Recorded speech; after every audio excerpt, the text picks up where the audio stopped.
السلام علیکم۔ ناول لارے قسط نمبر 13۔ بخاری صاحب بہن کی دلجوئی کرنے کے بعد صفیہ بیگم کی طرف پلٹے۔ مبارک ہو صفیہ، اب حقیقی خوشی اس گھر میں آنے والی ہے۔ ان کے قریب بیٹھتے ہوئے وہ بولے۔ صفیہ بیگم جانتی تھیں یہ خبر سن کر ان کا رد عمل کیا ہوگا۔ صفیہ بیگم نے کچھ سوچتے ہوئے گہری سانس لی۔ کیا بات ہے، تمہیں خوشی نہیں ہوئی؟ بخاری صاحب نے ان کے چہرے کی طرف دیکھا جس سے گزرے وقت کے دکھ اور محرومی نے اداسی بکھیر دی تھی۔ اپنی اولاد دیکھنا سب سے بڑی خوشی ہے بخاری صاحب۔ ان کی آواز میں آنسوؤں کی آمیزش بھی تھی۔ بہت کچھ یاد کر کے وہ دکھی ہو رہی تھیں۔ تم دیکھنا صفیہ، جب سمینہ تمہارے پوتے کو تمہاری گود میں ڈالے گی تو تم پچھلے سارے دکھ بھول جاؤ گی۔ بخاری صاحب مکمل یقین سے کہہ رہے تھے۔ اللہ کرے ایسا ہی ہو، انہوں نے بخاری صاحب کی خوشی سے چمکتی آنکھوں میں دیکھ کر کہا اور پھر حمیدہ کی طرف پلٹی۔ تمہیں بھی بہت مبارک ہو حمیدہ، اللہ خیر سے وقت لائے۔ پھر اٹھ کھڑی ہوئیں۔ میں سمینہ کو بھی دیکھ لوں، وہ کہتی ہوئی سمینہ کے کمرے کی طرف بڑھ گئیں اور دروازے پر ہلکی سی دستک دی۔ سمینہ اپنے بیڈ پر نیم دراز اپنے موبائل پر ننھے بچوں کی خوبصورت تصویریں دیکھ رہی تھی۔ صفیہ بیگم اور حمیدہ بانو کو آتے دیکھا تو موبائل آف کر کے سیدھی ہو بیٹھی۔ بہت مبارک ہو بیٹا، بہت خوشی کی بات ہے، اللہ پاک اپنا بہت کرم کرے اور خیر سے وہ وقت لائے۔ صفیہ بیگم نے اس کے سر پر ہاتھ رکھا اور اس کی پیشانی پر بوسہ دیا۔ اب اپنا بہت خیال رکھنا بیٹا۔ اب اس کا خاص خیال ریان کو رکھنا ہے بھابی، اس سے کہیں وہ اب سمینہ کو کوئی پریشانی نہ دے، اس کی صحت اور خوشی کا احساس اور خیال رکھے۔ حمیدہ بانو کی تاکید میں خوشی کے ساتھ فخر اور غرور بھی تھا۔ آخر کیوں نہ ہوتا، ان کی بیٹی اب مکمل طور پر لاریب کو اس گھر اور ریان کے دل سے نکالنے کی تیاری میں تھی، اور اگر وہ بیٹے کی ماں بن گئی تو لاریب کا ذکر اس گھر سے ہمیشہ کے لیے ختم ہو جائے گا۔ صفیہ بیگم سوچ میں الجھ گئیں جو انہیں کھل کر خوش نہ ہونے دے رہی تھی۔ انہیں اکلوتے بیٹے کی اداسی پریشان کر رہی تھی، پھر بھی وہ اسے سمجھانے چلی آئیں۔ وہ اپنے موبائل میں محفوظ لاریب اور بچیوں کی تصویریں زوم کر کے دیکھ رہا تھا۔ بچیوں کے چہرے پر ہاتھ پھیر رہا تھا جیسے ان کا لمس محسوس کر رہا ہو۔ صفیہ بیگم کو اس کے دکھ اور احساس محرومی نے پھر اداس کر دیا۔ یہ کبھی نہیں بھولے گا انہیں۔ صفیہ بیگم سوچتی ہوئی اس کے قریب آ کر بیٹھ گئیں اور اسے مبارکباد دی تو پھیکی سی ہنسی اس کے لبوں کو چھو گئی۔ آپ بھی اب مجھے مبارکباد دیں گی امی؟ آپ تو جانتی ہیں میری اصل خوشی کیا تھی، وہ دکھ سے بولا۔ میں جانتی ہوں اور تمہاری اداسی بھی سمجھتی ہوں، مگر اب جو حقیقت ہے اسے تم نے تسلیم کرنا ہے۔ جب سمینہ کو اپنی بیوی تسلیم کر لیا تو اب اسے نظریں چرا کر تم حقیقت کو نہیں بدل سکتے۔ اب تمہیں حالات سے نہ صرف سمجھوتا کرنا ہے بلکہ اس خوشی کا بھی کھلے دل سے استقبال کرنا ہے۔ سمینہ کا خیال رکھنا ہے، اسے کسی بھی قسم کی ٹینشن سے دور رکھنا ہے۔ یاد رکھو اگر تمہارے رویے، غفلت یا کوتاہی سے ذرا بھی اونچ نیچ ہو گئی تو تمہیں کوئی بھی معاف نہیں کرے گا ان تینوں میں سے۔ اس وقت تمہارے بابا جان کی خوشی فطری ہے، انہوں نے اسے سمجھانے کی کوشش کی، مگر لاریب کے وقت بھی وہ فطری خوشی ہونی چاہیے تھی نا۔ اس کا جائز شکوہ اس کے لبوں کے ساتھ آنکھوں سے دکھ بن کر جھلک رہا تھا۔ تم سارے حالات جانتے ہو بیٹا، پھر خواہ مخواہ کی ضد نہ کرو۔ سمینہ ان کی لاڈلی بہو ہے جسے انہوں نے بہو بننے سے پہلے بیٹیوں کی طرح پالا ہے، اس لیے ان کے لیے یہ دوہری اور قیمتی خوشی ہے۔ میں نہیں چاہتی کہ کل کو کوئی تمہیں مورد الزام ٹھہرائے، تم نے سمینہ کا خیال نہیں رکھا۔ جاؤ بیٹا، اس کے پاس جاؤ، وہ یقیناً یہ خوشی سب سے پہلے تمہارے ساتھ شیئر کرنا چاہ رہی ہوگی۔ صفیہ بیگم نہایت پیار سے اسے سمجھا رہی تھیں۔ اچھا، ریان نے گہری سانس لی۔ چلا جاؤں گا، آپ فکر نہ کریں، آپ کی خاطر ہی تو برداشت کر رہا ہوں، آپ کو شرمندہ نہیں ہونے دوں گا، اس نے ماں کے ہاتھ تھام کر کہا۔ اب دل نہ بھی چاہے تو بھی اس کا خیال رکھنا ہے، اور پہلے سے بہت زیادہ۔ صفیہ بیگم نے اس کے ہاتھوں کو پیار سے سہلایا۔ اور اب کوشش کرو کہ لاریب کا ذکر بار بار سمینہ کے سامنے نہ کرو، اسے طیش مت دلانا، غصے میں وہ کچھ بھی کر سکتی ہے، انہوں نے اٹھتے ہوئے کہا۔ جی اچھا، ریان نے بے دلی سے کہا۔ اس سے وعدہ لے کر صفیہ بیگم باہر چلی گئیں۔ صفیہ بیگم سے کیے گئے وعدے کا بھرم رکھنے کی خاطر دل نہ چاہتے ہوئے بھی ریان سمینہ کے کمرے میں آ گیا۔ سمینہ ڈریسنگ ٹیبل کے سامنے اسٹول پر بیٹھی اپنے میک اپ کو آخری ٹچ دے رہی تھی۔ ریان کو دیکھا تو مسکرا کر اٹھ گئی اور ایک محجوب نگاہ اس پر ڈال کر اپنے کلائیوں میں پڑی چوڑیوں سے کھیلنے لگی، جس کی کھنک اس وقت ریان کے دل میں کوئی رومانی ساز نہ چھیڑ سکی تھی۔ کہیں جانا ہے کیا؟ ریان نے اس کی تیاری دیکھ کر پوچھا۔ میں کہیں جاؤں گی تو تمہارے ساتھ ہی جاؤں گی، اکیلی کیوں جاؤں گی؟ اس نے اپنے کھلے ہوئے بالوں کی لٹ پیچھے کرتے انداز سے اسے دیکھا۔ کس خوشی میں؟ بے تاثر لہجے میں ریان نے کہا تو سمینہ نے اپنی آنکھوں میں مصنوعی حیرت بھر کر اس کی طرف دیکھا۔ میں نے تمہیں اتنی بڑی خوشخبری دی ہے، اور صرف تمہیں ہی نہیں اس خاندان کو بھی۔ کیا امی نے تمہیں کچھ نہیں بتایا؟ اور تمہیں یہ جان کر خوشی نہیں ہوئی کیا؟ وہ اپنی آنکھوں میں اب چمک لیے اس کے بے تاثر چہرے پر خوشی تلاش کرنے کی ناکام کوشش کرنے لگی، کیونکہ ریان کی خوشیاں تو لاریب کے ساتھ ہی رخصت ہو چکی تھیں۔ میرے لیے یہ خوشی پرانی ہو چکی، اس لیے اب کسی ایسی خبر میں میرے لیے کوئی چام نہیں۔ تم کون سا انوکھا کام کرنے جا رہی ہو؟ نہ چاہتے ہوئے بھی اسے خوش دیکھ کر ریان نے بیزاری سے کہا۔ تمہارے لیے یہ خوشی نئی نہیں ہو سکتی، مگر میرے لیے یہ پہلی خوشی ہے جسے میں بہت اچھی طرح سیلیبریٹ کرنا چاہتی ہوں۔ اس کے جواب میں سمینہ نے مزید خوشی کا اظہار کیا۔ تو کرو، وہ اسی لہجے میں بولا، مگر سنو، میری خوشی کا مقابلہ لاریب سے یا اپنے ماضی کے دکھوں سے نہ کرنا۔ میں کم از کم لاریب سے تو اچھا ہی کروں گی۔ وہ فخر سے گردن اکڑا کر بولی۔ تو کیا انوکھا کام کرو گی تم؟ ریان کو اس کا یہ طنزیہ انداز بالکل نہ بھایا۔ یہی کہ اس نے تو تمہیں 2 بیٹیوں کا تحفہ دیا جو تم سے چھین کر بھی لے گئی وہ۔ میں تمہیں اور اس خاندان کو بیٹا دوں گی نا، اس خاندان کا وارث، تو تم خود ہی میری اہمیت اور حیثیت تسلیم کر لو گے۔ اس کے لہجے میں تکبر بول رہا تھا۔ یہ بات کی بات ہے، اور اللہ کی دین کہ وہ کیا دیتا ہے، رحمتوں کے دروازے کھولتا ہے یا نعمت عطا کرتا ہے، یہ سب وہی جانتا ہے۔ ہم پہلے سے اندازے لگانے والے کون ہیں؟ ریان نے اسے سمجھانا چاہا، مگر اچھی امید تو کی جا سکتی ہے نا۔ وہ بھی کہاں ماننے والی تھی۔ ابھی بہت وقت ہے، دیکھا جائے گا، ریان نے کہا۔ یوں وقت گزر جائے گا، سمینہ نے چٹکی بجا کر کہا۔ میں یہاں اس لیے آیا تھا کہ اگر تمہارا کچھ اسپیشل کھانے کا موڈ ہو رہا ہے تو گھر میں بنوا دوں یا آرڈر کر دوں۔ ریان نے اصل بات کہی۔ گھر پر بنے گا نہ ہی آرڈر ہوگا، ہم ابھی باہر جائیں گے، کچھ شاپنگ کریں گے، پھر ڈنر کے بعد لانگ ڈرائیو۔ سمینہ نے اپنا پروگرام بتایا۔ ریان خاموش ہو گیا تو وہ پھر بولی۔ اب میں نے تمہیں اتنی گڈ نیوز دی ہے تو پھر میرا تو حق بنتا ہے نا کہ تم مجھے شاپنگ کراؤ، ڈنر اور آؤٹنگ کراؤ۔ وہ ناز و ادا سے اترا کر بولی، مگر ریان کو اس کی اداؤں سے کوئی دلچسپی نہیں تھی۔ اچھا، میں گاڑی کی چابی اور موبائل لے آؤں، ریان نے کہا تو وہ بھی اس کے پیچھے کمرے سے باہر نکل آئی، اور جب رات گئے وہ آؤٹنگ سے واپس آئے تو بخاری صاحب اور حمیدہ بانو دونوں کو ایک ساتھ دیکھ کر بہت خوش ہوئے۔ صفیہ بیگم نے مطمئن اور ممنون نظروں سے ریان کی طرف دیکھا کہ اس نے ان کی بات کا بھرم رکھ لیا ہے۔ اداس دنوں، سسکتی شاموں اور دل کے اندر روتی ہوئی راتوں کے ساتھ زندگی کو اس ڈگر پر ڈال کر یہ وقت تو کس طرح گزارنا ہی تھا۔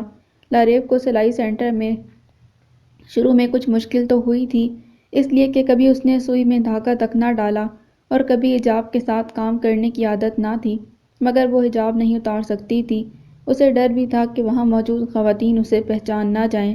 اس کی سلائی ٹیچر نے اس سے 1-2 بار کہا بھی کہ وہ یہاں حجاب اتار دیا کرے اور جاتے ہوئے پہن لیا کرے، کیونکہ یہاں کام کرنے اور سکھانے والی ساری خواتین ہی تو تھیں، مگر اس نے انہیں مطمئن کر دیا کہ وہ اسی طرح کام سیکھنے کی کوشش کرے گی۔ یوں بھی سردیوں کے دن تھے، گرمی اور پسینے کا کوئی مسئلہ نہ تھا۔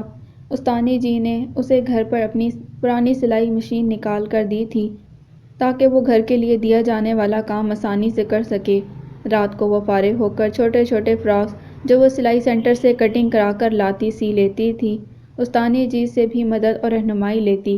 ابھی اس کا ٹانکا زیادہ صاف نہ تھا، مگر اپنی کوشش اور مسلسل محنت سے جلد مہارت حاصل کر سکتی تھی۔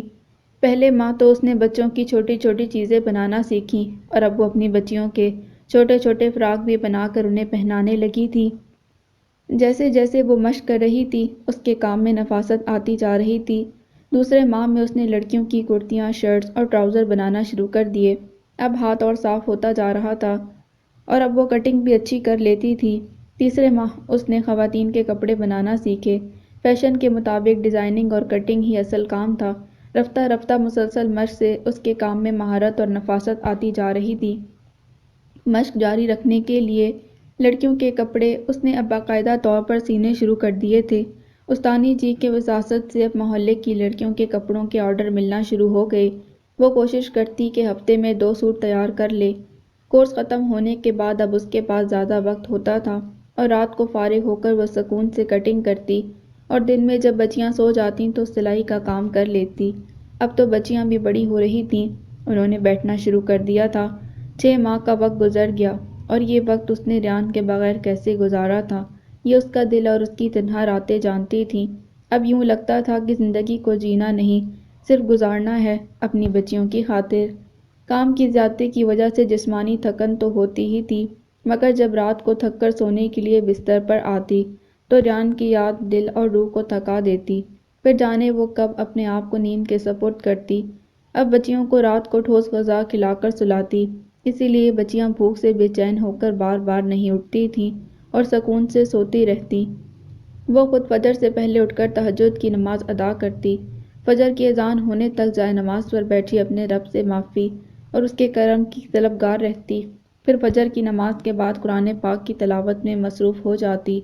دن نکل آتا تو کچن میں ناشتہ بنانے چلی آتی۔ اس نے استانی جی کی ذمہ داریاں اپنی خوشی سے بانٹ لی تھیں اور اب مالی طور پر بھی اپنی کوئی ذمہ داری ان پر نہیں رہنے دی تھی۔ اب خود اس قابل تھی کہ اپنا اور بچیوں کا خرچہ اٹھا سکے۔ آرڈر کے کپڑے تیار کر کے دینے کے بعد اس نے 1 مہینے کے بعد جمع کی ہوئی رقم نکالی اور استانی جی کے ہاتھ پر رکھ دی۔ ارے ارے، یہ کیا کر رہی ہو تم؟ یہ تمہاری محنت کی کمائی ہے، اپنے پاس رکھو۔ استانی جی نے رقم لینے سے انکار کر دیا۔ اس پر پہلا حق آپ کا ہے، آپ میری استانی ہی نہیں، میری ماں کی جگہ بھی ہیں۔ آپ کی آغوش اور پناہ میں مجھے ماں جیسا پیار اور شفقت ملی ہے۔ اس نے استانی جی کے ہاتھ پر زبردستی رقم رکھ دی۔ بیٹا، ماں کا پیار تمہارے نصیب میں اس وقت نہیں تھا جب تمہیں اس کی ضرورت تھی، اب یہ جاتے وقت کی بہاریں ہیں جو تم پر لٹا کر مجھے روحانی خوشی ہوتی ہے۔ استانی جی نے پیار سے اسے دیکھا۔ اللہ پاک آپ کو سلامت رکھے استانی جی، ابھی تو میں نے آپ سے بہت کچھ سیکھنا ہے۔ میری بچیوں کو قرآن پاک کی تعلیم آپ نے دینی ہے۔ آپ جاتے وقت کی بہار نہیں، میرے لیے ہمیشہ ایک شجر سایہ دار رہیں گی۔ لاریب نے عقیدت سے ان کے ہاتھ تھام کر اپنی نم آنکھوں سے لگا لیے۔ لو، میں نے تمہاری محنت کی کمائی اپنے ہاتھ میں تھام لی اور اس میں سے صرف اتنا رکھوں گی کہ بچوں کے لیے مٹھائی منگوا کر ان میں تقسیم کروا دوں، باقی یہ سب تمہارا اور تمہاری بچیوں کا ہے جن کے لیے تم محنت کر رہی ہو۔ استانی جی نے اس کی رقم میں سے 200 روپے رکھ لیے اور باقی رقم اسے واپس کر دی۔ بیٹا، ہر ماہ اپنی محنت کی کمائی سے اتنی رقم نکال کر بچوں میں مٹھائی تقسیم کر دیا کرو، یا اللہ کے نام پر کسی مستحق کو دے دیا کرنا، اللہ پاک بہت برکت دے گا۔ جب ہم اپنی نیک اور حلال کمائی میں سے تھوڑا بہت بھی اللہ کی راہ میں خرچ کرتے ہیں تو وہ مال پاک ہو جاتا ہے، اس میں برکت اور وسعت آ جاتی ہے۔ اللہ پاک تمہاری نیک اور حلال کمائی میں برکت اور بہت خوشحالی دے۔ استانی جی اسے سمجھانے کے لیے ساتھ ساتھ دعا بھی دے رہی تھیں تو پھر لاریب کی آنکھیں نم ہو گئیں۔ اس نے استانی جی کی گود میں سر رکھ دیا۔ استانی جی، آپ کی دعائیں میری راہ کے سارے کانٹے چن لیں گی نا؟ آپ دل سے اور پورے خلوص کے ساتھ میرے لیے ہر لمحہ دعا گو رہتی ہیں، اللہ پاک انہیں قبول کرے گا نا؟ وہ کہتے کہتے اداس ہو گئی تھی۔ کیوں نہیں بیٹا، اگر دعا کی قبولیت میں دیر ہو رہی ہے تو پریشان نہیں ہونا چاہیے، وہ بھی ہماری بہتری کے لیے ہوتی ہے۔ دعائیں ہمیں نظر نہیں آتی مگر دعائیں بھی شجر سایہ دار کی طرح اپنا وجود رکھتی ہیں، بس اس کی جڑوں میں اعتقاد کی کھاد ڈالتے رہیں، صبر کے آنسوں سے آبیاری کریں، پھر دیکھیں یہ کس طرح تناور درخت بن کر آپ کے وجود کو اپنی مہربان چھاؤں کے حصار میں لیتی ہیں اور اپنے ثمرات سے آپ کا دامن بھرتی ہیں۔ استانی جی اپنے پیار بھرے دھیمے لہجے میں کہتی رہیں اور اس کے سر میں دستے شفقت پھیرتی رہیں۔ اس تسکین آمیز لمس کو محسوس کر کے لاریب کا دل چاہ رہا تھا کہ اس مہربان گود میں سر چھپا کر لیٹی رہے۔ جب انسان سارے دروازے سے مایوس ہو کر اللہ کے در پر آتا ہے اور اس کی رسی کو تھام لیتا ہے تو اللہ کی رحمتیں اسے لبیک کہہ کر گلے لگا لیتی ہیں۔ استانی جی نے پھر کہا، تو ہم پہلے ہی اس در پر دستک کیوں نہیں دیتے جو ہماری دستک کا منتظر رہتا ہے؟ لاریب نے سر اٹھا کر پوچھا۔ یہی تو انسان کی سب سے بڑی غفلت ہے کہ دنیا کے گورکھ دھندے میں پڑ کر خسارے کا سودا کرتا ہے اور پھر ہر طرف سے مایوس ہو کر اسے اللہ کا در یاد آتا ہے، مگر اللہ پھر بھی اسے مایوس نہیں لوٹاتا، اسے بھولتا نہیں، اس کا منتظر رہتا ہے، اور کبھی تو اس کی ایک دستک پر دروازہ کھول دیتا ہے اور کبھی اسے آزمانے کے لیے بار بار اس کی دستک کوستا ہے۔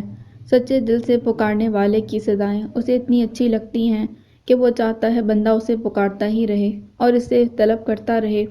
میں بھی اسی طرح سے اسے طلب کرتی ہوں۔ بالکل بیٹا، اسے ہر لمحہ طلب کرو، اسے پکارو، وہ پکار سنتا ہے۔ میں ہر لمحہ طلب کرتی ہوں استانی جی، میں ہر دعا میں اپنے اور ریان کی خیر اور اسے دوبارہ مانگتی ہوں، مگر اپنی تمام تر بے گناہی کے ساتھ مجھ پر لگائے گئے الزاموں کی دھول چھٹنے کے بعد، تاکہ اسے پتہ چلے کہ میں اسے بتائے بغیر کہ اسے چھوڑ آئی، اپنی ذات پر الزام بے وفائی لے کر۔ اس میں بھی اللہ کی کوئی نہ کوئی مصلحت ہے بیٹا، پریشان نہ ہو، ہر کام کو اس کی بہترین وقت پر ہونا اس کا مقرر کیا ہوا ہے۔ کیا ریان مجھے دوبارہ مل سکے گا؟ اس نے اپنی نم آنکھوں کا سوال ان کے سامنے رکھ دیا۔ انشاءاللہ ضرور، مجھے یقین ہے تمہاری صدقے دل سے مانگی دعائیں رائے گاہ نہیں جائیں گی۔ تم سچ اور حق پر ہو، ناحق تمہارے ساتھ کیے گئے مظالم کی سزا ان ظالموں کو ضرور ملے گی، اور تمہیں تمہاری سچائی اور صبر کا انعام انشاءاللہ ریان کی صورت میں ضرور ملے گا۔ استانی جی نے اسے دلیل کے ساتھ تسلی دی۔ انشاءاللہ، لاریب کے دل اور لبوں سے بے ساختہ صدا ابھری۔ بس اپنے آپ کو ثابت قدم رکھنا اور اللہ کی رسی کو مضبوطی سے تھامے رکھنا، کہیں کمزور نہ پڑنا اور نہ ہی اس مضبوط رسی کی گرفت اپنے ہاتھوں میں ڈھیلی پڑنے دینا۔ تم نے صبر و استقامت کی راہ پر اپنے قدم ڈالے ہیں تو پیچھے ہرگز نہ ہٹانا، کسی موقع پر گھبرانا نہیں، اپنی لو اللہ سے لگا لو، پھر اس کے انعام و کرام کی بارشیں دیکھنا۔ استانی جی کی ایمان افروز باتیں اس کے دل میں اتر رہی تھیں۔ میں خود اللہ کی ہو جانا چاہتی ہوں استانی جی، آپ کی طرح اللہ کے احکامات پر عمل کر کے، آپ کی طرح ہی اس کے بندوں کی بے لوث خدمت کرنا چاہتی ہوں۔ سب ہو جائے گا اللہ کے کرم سے، تم اپنے ارادے مضبوط اور عزم قوی رکھنا، راستے خود بخود آسان ہو جائیں گے اور اپنی منزل پا لو گی۔ استانی جی نے ڈھارس بندھائی۔ مگر آپ کی طرح میں کیسے یہ سب کر سکوں گی؟ مجھے تو کچھ نہیں آتا اور نہ ہی کوئی علم ہے میرے پاس، اس نے فکر مندی سے کہا۔ میرے کمرے میں بہت سی اسلامی اور اصلاحی کتابیں ہیں، قرآن پاک کی تفاسیر، سیرت النبی صلی اللہ علیہ وآلہ وسلم سے لے کر روحانیت تک۔ تم اپنے ذہن کی وسعت اور روح کی سرابی کے لیے ان کتابوں کا مطالعہ شروع کرو، روشن راستے تمہارے منتظر ہیں۔ جب ان کتابوں کا مطالعہ کرو گی تو ان میں ڈوب جاؤ گی اور زندگی بندگی کے اسرار کھلتے جائیں گے اور خود ہی سمجھ آتی جائے گی۔ جہاں نہ سمجھ آئے تو میں حاضر ہوں، مجھ سے پوچھا اور بار بار پوچھنا۔ استانی جی نے اسے بھرپور تسلیوں کے ساتھ جینے کے اصل رنگ اور ڈھنگ بھی بتا دیے۔ میں ضرور مطالعہ کروں گی استانی جی، لاریب نے شوق سے کہا۔ اتنی باتوں میں وقت نکل گیا، پتہ ہی نہ چلا۔ ظہر کی نماز اور کھانے کا وقت ہو گیا۔ سالن تو لاریب نے ناشتے کے بعد ہی بنا لیا تھا۔ اب اماں بھی نے ان دونوں کو اتنی محویت سے اہم معاملوں میں گفتگو میں مصروف دیکھا تو چاول خود ہی بنا لیے، اور کھانا تیار ہونے کے بعد ان دونوں کو اطلاع دی تو اپنی دنیا سے چونک کر واپس آئیں۔ ارے، وقت کا پتہ ہی نہ چلا، چلو پہلے کھانا کھا لو، پھر ظہر کی نماز کا وقت ہو رہا ہے۔ استانی جی نے اٹھتے ہوئے کہا۔ لاریب ان کے پاس سے اٹھ کر کچن میں اماں بی کے پاس چلی آئی اور کھانا لگانے میں ان کی مدد کرنے لگی۔ اسے ان کتابوں کے مطالعے کا اتنا شوق ہو چلا تھا کہ رات کو عشاء کی نماز سے فارغ ہوتے ہی استانی جی کے کمرے میں اجازت لے کر چلی آئی۔ استانی جی دیر تک عبادت اور پھر وظائف میں مصروف رہتی تھیں۔ آؤ بیٹا، استانی جی نے تسبیح کے دانوں پر ہاتھ رکھ کر اسے دروازے میں کھڑا دیکھ کر کہا۔ میں یہ کتابیں دیکھ لوں استانی جی؟ لاریب نے سامنے بنی کتابوں کی الماری کی طرف اشارہ کیا۔ ضرور بیٹا، شوق سے۔ استانی جی نے محبت سے اجازت دی۔ وہ ان الماریوں کی طرف چلی آئی اور استانی جی پھر کسی ورد میں مصروف ہو گئیں۔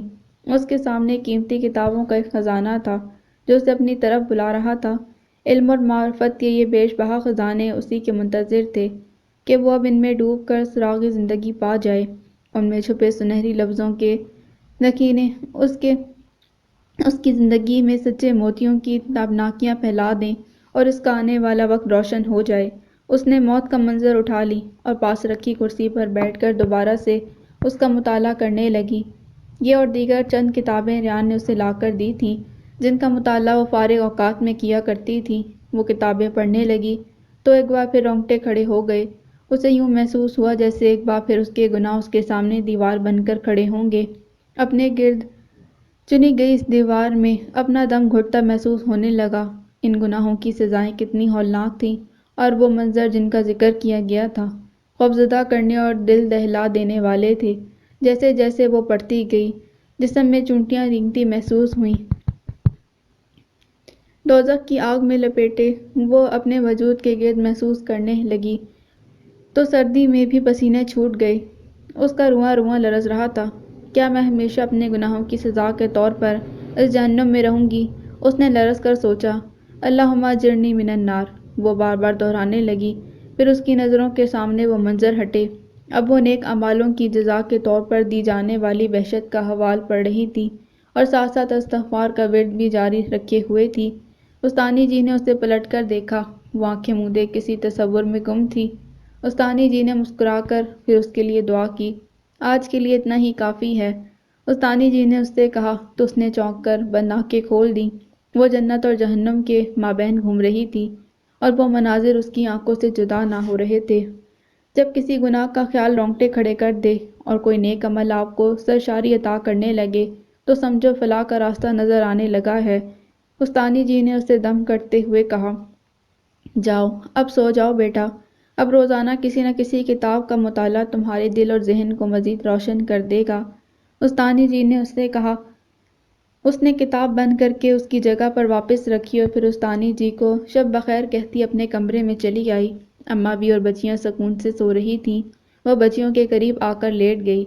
درود شریف، آیت الکرسی اور تینوں کل شریف پڑھ کر اس نے بچیوں اور اپنے اوپر دم کیا اور سونے کے لیے آنکھیں موند لیں۔ رات بھر اس کا وجود جنت اور جہنم کے مناظر کے مابین ڈولتا رہا۔ اب اس نے روز کا معمول بنا لیا تھا۔ وہ استانی جی کے کمرے میں جا کر اطمینان سے ان خوبصورت اصطلاحی کتابوں کے مطالعے میں اپنے آپ کو گم کر دیتی تھی۔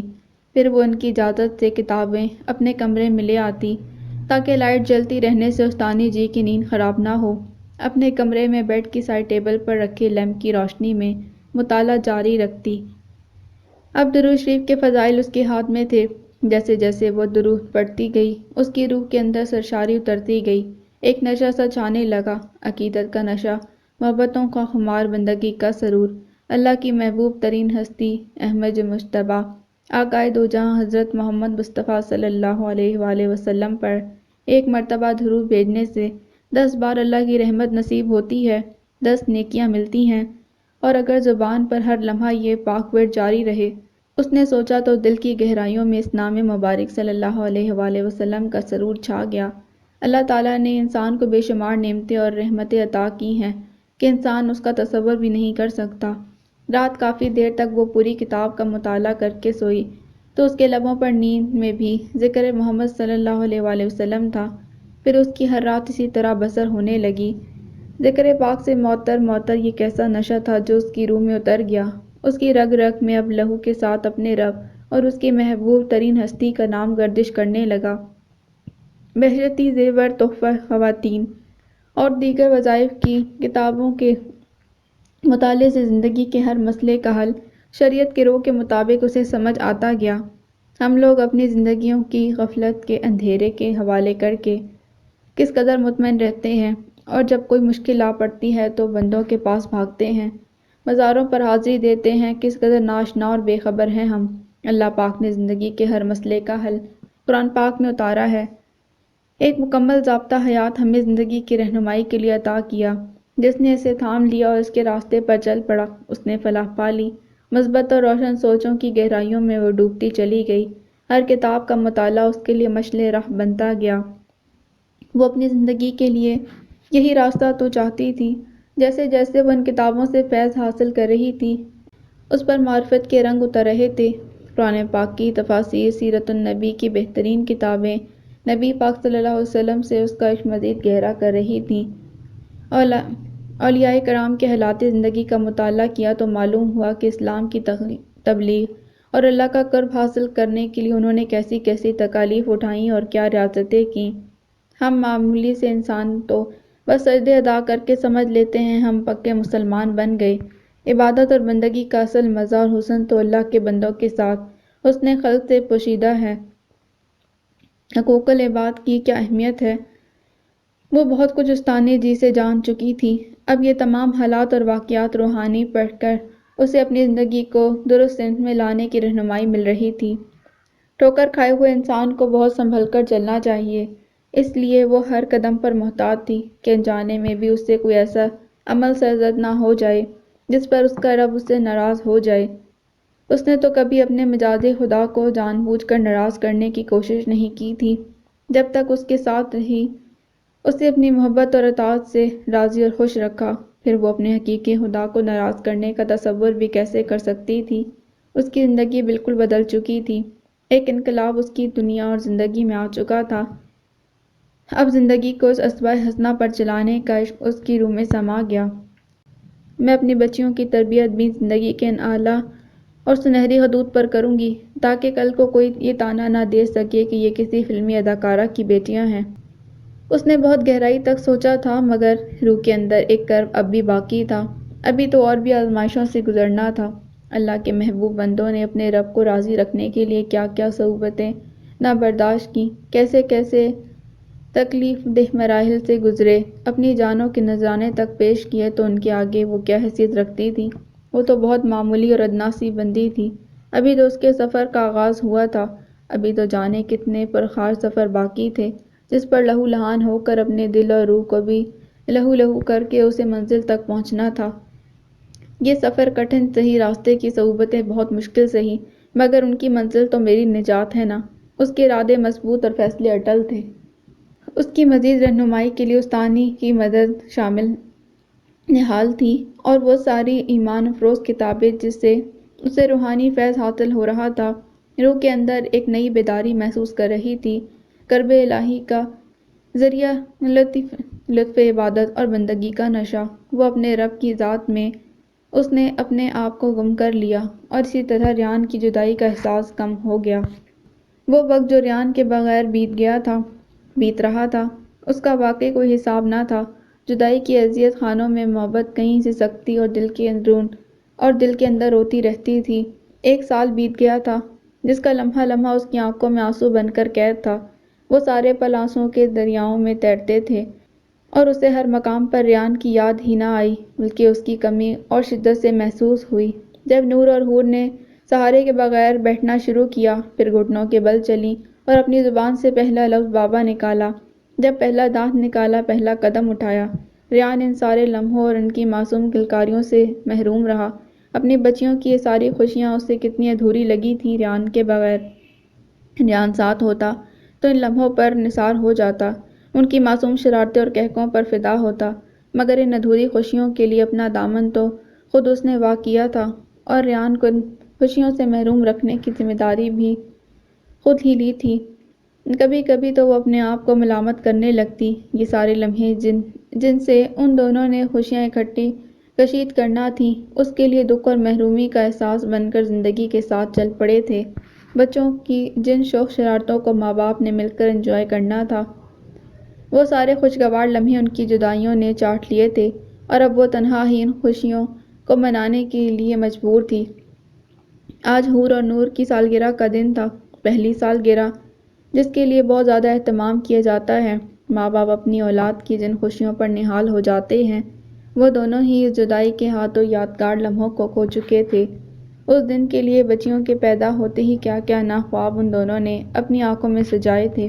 بچیوں کی پہلی سالگرہ کو نہایت اہتمام سے منانے کا پروگرام طے کر چکے تھے، اور اب جب یہ وقت آیا تو جدائی کی خوشیوں کا راستہ روک کے کھڑی تھی، اور اب وہ تنہا ہی اس دن کو منا رہی تھی۔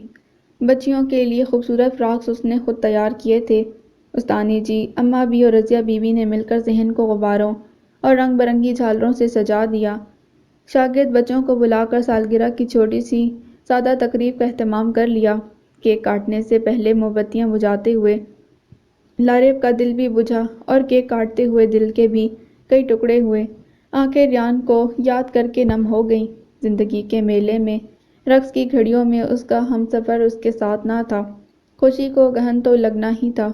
کتنی ہی خود ساختہ اور اداسیاں اس کے اندر اتر آئیں۔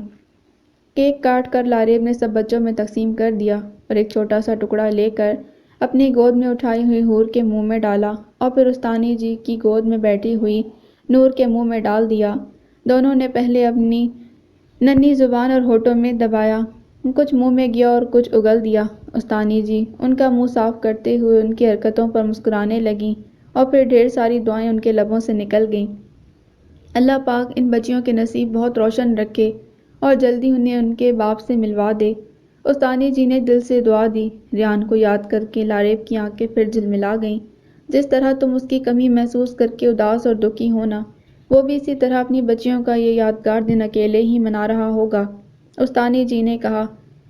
ان کا مقصد اس کا دل دکھانا ہرگز نہ تھا، اسے صرف یہ باور کروانا تھا کہ ریان انہیں کسی لمحے نہ بھولا ہوگا۔ وہ رات پھر اس پر بھاری تھی، دل اور روح انجانے بوجھ تلے دبے جا رہے تھے۔ مجھے معاف کر دینا ریان، میں نے تمہاری زندگی میں چھوٹی چھوٹی خوشیاں تک چھین لی۔ ہم نے جن لمحوں کو یادگار بنانے کے خواب ایک ساتھ دیکھے تھے، ان کی تعبیریں آنسوں اور جدائیوں کے اندھیروں میں ڈوب گئیں۔ پتہ نہیں تم نے یہ دن بھی یاد رکھا ہے یا نہیں، اور اگر یاد ہے تو کیسے منایا ہوگا۔ اس کے تصور سے باتیں کرتے کرتے وہ اپنی رات کو بہلا رہی تھی۔ گزرے ہوئے پل ایک ایک کر کے اس کے سامنے آ کھڑے ہوئے۔ اس کا وجود لرز اٹھا تھا اور اپنے قدم پھر اکھڑتے محسوس ہو رہے تھے۔ بڑی مشکل سے یہ 1 سال کٹا اور ابھی جانے جدائی کی کتنے صحراؤں میں اس کی محبت نے ننگے پاؤں تپتی ریت پر جھلسنا تھا۔ وہ رات تمام راتوں سے زیادہ تاریک اور گہری اور زیادہ خاموش اور زیادہ تنہا ہوتی ہے جب تم اور زیادہ آس پاس نہیں ہوتے۔ آج کا دن جہاں لاریب کے لیے خوشی کے باوجود بہت سے دکھ اور اداسیاں سمیٹ کر لایا تھا، اب وہ وقت ریان کے لیے بھی سہانے روح بن رہا تھا۔ اپنے موبائل میں محفوظ حور اور نور کی تصویروں پر اس کی نظر ہٹ نہ رہی تھی۔ ان پر انگلیاں پھیر کر ان کے لمس کو محسوس کر رہا تھا۔ اس دن کے سارے خواب اب آنسو بن کر اس کے دل میں گر رہے تھے۔ وہ کسی کے سامنے کھل کر رو بھی نہیں سکتا تھا۔ صفیہ بیگم اسے اداس اور تنہا بیٹھا دیکھ کر پاس آ گئیں۔ آج میری بچیوں کی پہلی سالگرہ کا دن ہے امی، اور میں ان کا بد نصیب باپ جو انہیں کھو کر ان کے بچھڑنے کا غم منانے کے لیے زندہ ہوں۔ آج وہ میرے پاس ہوتی تو آج کا دن میرے لیے جشن کا دن ہوتا، مگر میری خوشیوں کو جانے کس کی نظر کھا گئی۔ یہ 1 سال کیسے گزارا ہے میں جانتا ہوں۔ میری بچیاں 1 سال کی ہو گئیں، اب تو انہوں نے چلنا بھی شروع کر دیا ہوگا، دانت بھی نکال لیے ہوں گے اور اپنی زبان سے بابا کہنا بھی سیکھ گئی ہوں گی۔ میں نے ان کی چھوٹی چھوٹی شرارتوں والے سارے لمحے کھو دیے۔ میں کیا کروں، مجھے صبر نہیں آتا۔ صفیہ بیگم کی گود میں سر رکھ کر وہ اپنے گہرے دکھ کا اظہار کر رہا تھا۔ صفیہ بیگم بیٹے کی بے قراری پر دکھی ہو گئی تھیں۔ ان کی آنکھوں سے بھی آنسو نکل کر ریان کے بالوں میں جذب ہونے لگے۔ میں خود پل پل ان کی کمی محسوس کرتی ہوں بیٹا، وہ یہاں ہوتی تو تمہارے ساتھ میں بھی ان کی خوشیوں میں شریک ہوتی۔ ان کی معصوم شرارتوں اور کلکاریوں سے محروم ہوں، بس میرے ہاتھوں پر ان کا لمس ہی رہ گیا ہے جسے شدت سے محسوس کرتی ہوں۔ ہم دونوں اپنا درد مشترک ایک دوسرے کے سوا کسی اور سے نہیں کہہ سکتے۔ انہوں نے اس کے بالوں میں ہاتھ پھیرا۔ مگر ہم یہ دکھ اکٹھے بیٹھ کر تو رو سکتے ہیں نا امی۔ ریان نے اپنا سر اٹھا کر سرخ آنکھوں سے ان کی طرف دیکھا۔ ان کے ملنے کی ان کی خوشیوں اور خیریت کی دعا کرو، وہ جہاں بھی ہوں اللہ کی امان میں ہوں۔ صفیہ بیگم نے اسے حوصلہ دیا۔ پتہ نہیں وہ کہاں ہوگی۔ آہ لاریب، تم نے کیا ستم کر ڈالا، تم نے مجھ سے کیا کچھ نہ چھین لیا۔ وہ درد کو شدت سے محسوس کر رہا تھا۔ Happy birthday to you my dear daughters, love you. اس نے آنسوؤں کی دھند میں موبائل کی اسکرین پر ان کی مدھم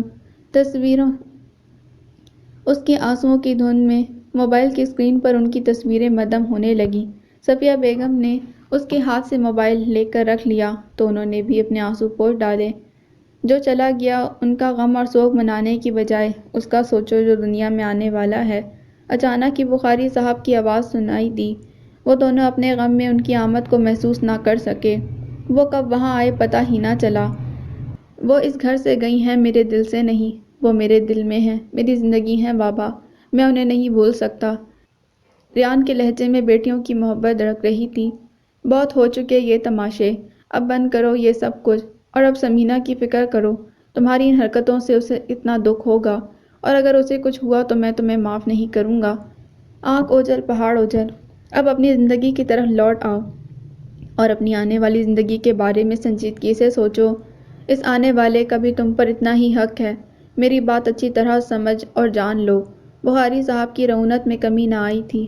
سمینہ اور حمیدہ بانو بھی ان کی آوازیں سن کر اپنے کمرے سے نکل آئیں تو ریان اٹھ کر اپنے کمرے میں چلا گیا۔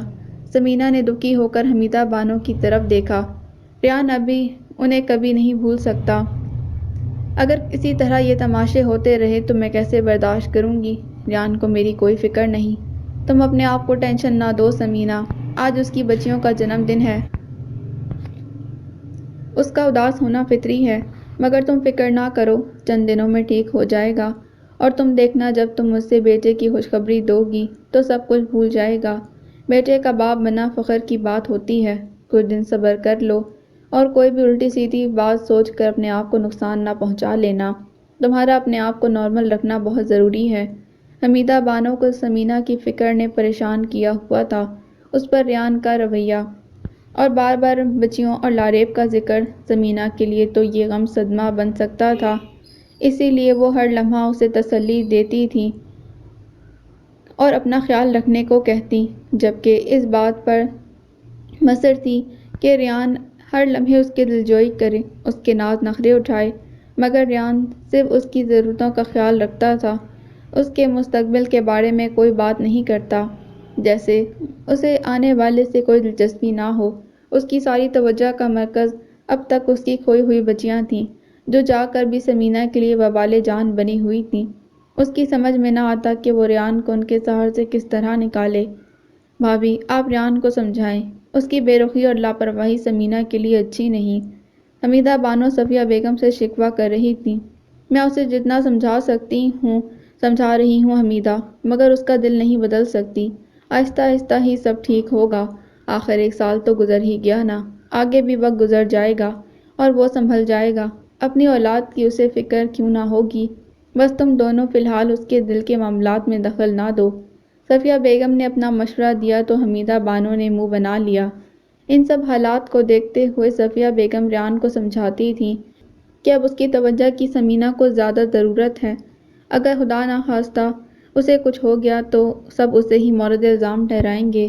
ریان اور صفیہ بیگم کی خاطر اسے اپنے آپ کو نارمل رکھنے کا ارادہ کر لیا تھا، مگر اپنے دل پر تو اختیار نہ تھا۔ لاریب کے بغیر بے کیف زندگی کے یہ دن اب اسے جبراً ہی صحیح کاٹنے تو تھے ہی۔ لاریب کے ہجر کے سونے پن میں بلکتے ہوئے دن، سلگتی ہوئی شاموں اور جدائی کی رت میں روتی راتیں اب اس کے جیون کا زاد راہ بن کر اس کے ساتھ چل رہی تھیں۔ دن تو آفس کے کاموں میں کٹتا اور شام کو نہ چاہتے ہوئے بھی سمینہ کی ناز برداریوں کو برداشت کرنا پڑتا۔ بخاری صاحب اور حمیدہ بانو کی خوشنودی اور صفیہ بیگم کا بھرم رکھنے کے لیے کرنا پڑتا۔ اس کے کاموں اور خدمت کے لیے گھر کی ایک خاص ملازمہ کو مختص کر دیا گیا، جو صرف اس کا ہی خیال رکھتی تھی، مگر ریان کے آتے ہی اس کے ناز نخرے اور ادائیں شروع ہو جاتی، جن سے وہ جھنجھلا جاتا۔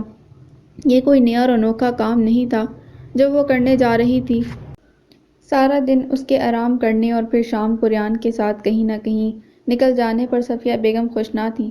اسے ایک نارمل عورت کی طرح زندگی گزارنی چاہیے تھی اور ہلکے پھلکے کام کاج میں بھی وقت گزارنا چاہیے تھا، اور عبادتوں کے لیے اس کے پاس یہ بہترین موقع اور وقت تھا، مگر وہ ان کی سنتی ہی کہاں تھی۔ حمیدہ بانو نے ویسے بھی اسے ہتھیلی کا چھالا بنا لیا تھا۔ اتنا آرام اس کے لیے مسائل پیدا کر سکتا ہے۔ حمیدہ، تم اسے یہ بات سمجھاؤ، تم اس کی ماں ہو۔ میری تو وہ سنتی کہاں ہے۔ جب سے یہ سلسلہ شروع ہوا ہے اس کے مزاج آسمانوں پر ہیں۔ صفیہ بیگم نے گلہ کیا۔ اب تو وقت قریب ہے بھابھی، اب میں کیا اسے کسی کام کے لیے کہوں، اور اسے ضرورت بھی کیا ہے، گھر میں نوکر چاکر کس لیے ہیں، اللہ بہتر کرے گا، آپ پریشان نہ ہوں۔ حمیدہ بانو بیٹی کی محبت میں ان کی بات کو کوئی اہمیت نہ دیتی۔ اللہ تو بہتر کرے گا، انسان کو خود بھی احتیاط کرنی چاہیے۔ آج کل تو سب لڑکیاں ایسا کرتی ہیں بھابھی، ابھی چند تو سکون سے گزار لینے دیں، پھر تو خود ہی مصروف ہو جائے گی، پھر کہاں موقع ملے گا کہیں نکلنے کا۔ حمیدہ بانو کو دراصل بخاری صاحب کی شے تھی اور ان کی من پسند بہو اس خاندان کو وارث دینے والی تھی، اس لیے ضرورت سے زیادہ اس کے ناز اٹھائے جا رہے تھے۔ صفیہ بیگم ان کی بات پر خاموشی سے آہ بھر کر رہ گئیں۔ اس حالت میں لاریب نے ہر طرح کے دکھ اپنی جان پر اور دل پر سہے تھے۔ تم سب نے کس طرح اس کی زندگی اور خوشیوں کو نشانہ بنائے رکھا تھا، کیا وہ عورت نہیں تھی؟ صفیہ بیگم لاریب کو بھول نہ سکی تھیں۔ اس کے ساتھ اس گھر میں کی جانے والی زیادتیاں اور ناانصافیاں رہ رہ کر انہیں یاد آتیں، مگر وہ سوائے کڑھنے اور اس کے حق میں دعا کرنے کے اور کیا کر سکتی تھیں؟ ریان کی بے خیف اور اداس زندگی میں پھر سے باہر آنے کی دعائیں بھی ان کے لبوں سے جدا نہ ہوتیں۔ ثمینہ کا یہ وقت خیر خیریت سے گزر جانے کی بھی فکر لاحق تھی۔ بخاری صاحب کو بھی شدت سے انتظار تھا اور وہ گھر میں جشن منانے کی تیاریاں بھی کروا رہے تھے۔ وہ اپنے پوتے کا پھر بھرپور استقبال کرنا چاہتے تھے۔ ان کے لیے یہی اصل اور حقیقی خوشی تھی۔ اور پھر وہ وقت آ گیا جب ان سے ان کی خوشی سنبھالے نہ سنبھل رہی تھی۔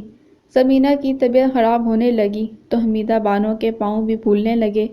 صفیہ بیگم کو ثمینہ کے ساتھ انہیں بھی سنبھالنا پڑ رہا تھا۔ آپ ریان کو جلدی سے فون کریں بھابی، وہ کہے جا رہی تھیں۔ ریان کو ابھی آفس آئے 1 گھنٹہ ہی ہوا تھا اور ابھی وہ میٹنگ کال کرنے ہی والا تھا کہ میز پر رکھے اس کے موبائل کی سائلنٹ بیپ بجی اور موبائل حرکت کرنے لگا۔ صفیہ بیگم کی کال دیکھ کر وہ پریشان ہوا اور جلدی سے کال ریسیو کی۔ جی امی، خیریت تو ہے؟ اس نے پوچھا۔ بیٹا تم جلدی گھر پہنچو، ثمینہ کی طبیعت خراب ہو رہی ہے، اسے فوراً ہسپتال لے جانا پڑے گا، تم پہنچو، صفیہ بیگم نے بتایا۔ آپ ایسا کریں پھپھو کو ساتھ لے کر جائیں، میں ایک ضروری کام نپٹا کر سیدھا ہسپتال پہنچتا ہوں، آپ فکر نہ کریں، ریان نے تسلی دیتے ہوئے کہا۔ اچھا ٹھیک ہے، ہم لوگ جاتے ہیں، میں تمہیں انفارم کر دوں گی، صفیہ بیگم نے کہہ کر فون بند کر دیا۔ کیا ہوا، ریان نہیں آ رہا؟ ثمینہ کو دم کرتے حمیدہ بانو نے ان کی طرف دیکھ کر تشویش سے پوچھا۔ وہ سیدھا ہسپتال پہنچے گا، ہم تو ثمینہ کو لے کر چلیں، صفیہ بیگم کہتی باہر آئیں اور ملازمہ سے ڈرائیور کو گاڑی نکالنے کا پیغام بھجوایا۔ بخاری صاحب نے ان لوگوں کو جاتے ہی 2 کالے بکرے منگوا کر صدقہ کروائے اور پھر خود ہسپتال جانے کی تیاری کرنے لگے۔ ریان بھی پہنچ چکا تھا۔ کوریڈور میں لگے صوفوں پر وہ سب اسے بیٹھے نظر آئے۔ صفیہ بیگم بے چینی سے ٹہل رہی تھیں اور حمیدہ بانو تسبیح ہاتھ میں لیے دعا مانگ رہی تھیں۔ آج میری زندگی کا خوش نصیب ترین دن ہوگا، آج میں اپنے پوتے کو اپنی گود میں اٹھاؤں گا، مجھے یقین ہے اللہ پاک اپنی نعمت سے تمہیں نوازے گا انشاءاللہ۔ بخاری صاحب ریان کے شانے پر ہاتھ رکھے اپنی دیرینہ خواہش اور خوشی کا اظہار کر رہے تھے، اور ریان کو پچھلے سال کا وقت یاد آ رہا تھا جب وہ لاریب کے پاس اکیلا تھا، اس کی دلجوئی کرنے، اسے حوصلہ و تسلی دینے والا کوئی نہ تھا۔ سب کچھ یاد کر کے اس کی آنکھوں میں نمی تیرنے لگی۔ کافی دیر گزر گئی، اندر سے کوئی اطلاع نہ آئی۔ اب ان کی تشویش بڑھ رہی تھی اور دعائیں بھی۔ آپریشن تھیٹر کا دروازہ کھلا تو سب ہی چونک کر اس طرف لپکے۔ ڈاکٹر صاحبہ کے چہرے پر پریشانی کے آثار تھے۔ صفیہ بیگم جلدی سے ان کے قریب آئیں۔ ثمینہ کے شوہر کہاں ہیں؟ ڈاکٹر صاحبہ پوچھ رہی تھیں۔ جی، ریان ان کی طرف لپکا۔ آپ کی مسز کے کیس میں کچھ پیچیدگیاں ہیں، ہمیں فوراً آپریشن کرنا ہوگا، آپ پرمیشن فارم پر دستخط کرنے کے لیے تیار ہیں؟ ڈاکٹر صاحب نے ان سے پوچھا۔ جی، ریان نے فوراً کہا، کیونکہ وہ فوری فیصلے کا وقت تھا۔ بخاری صاحب نے بہت گھبرا کر اس کی طرف دیکھا۔ پریشان مت ہوں، یہ تو محض ایک روایتی کارروائی ہے، اللہ سب خیر کرے گا، آپ دعا کریں، ڈاکٹر صاحبہ کہتی ہوئی پھر اندر چلی گئیں۔ ریان نے کاؤنٹر پر جا کر فارم پر دستخط کیے۔ ایک لمحے کو تو اس کا ہاتھ بھی کانپا تھا۔ یا اللہ خیر، میری بچی کی حفاظت فرما اور خیریت اور عافیت کے ساتھ اپنی نعمت سے نواز دے۔ حمیدہ بانو کے ہاتھ بار بار دعا کے لیے بلند ہو رہے تھے۔ صفیہ بیگم بھی بہت پریشانی سے دعائیں کر رہی تھیں۔ ریان ایک صوفے پر خاموشی سے سر جھکا کر بیٹھا رہا۔ بخاری صاحب کو سکون نہ تھا، اٹھ کر بار بار بے چینی سے ٹہلنے لگے۔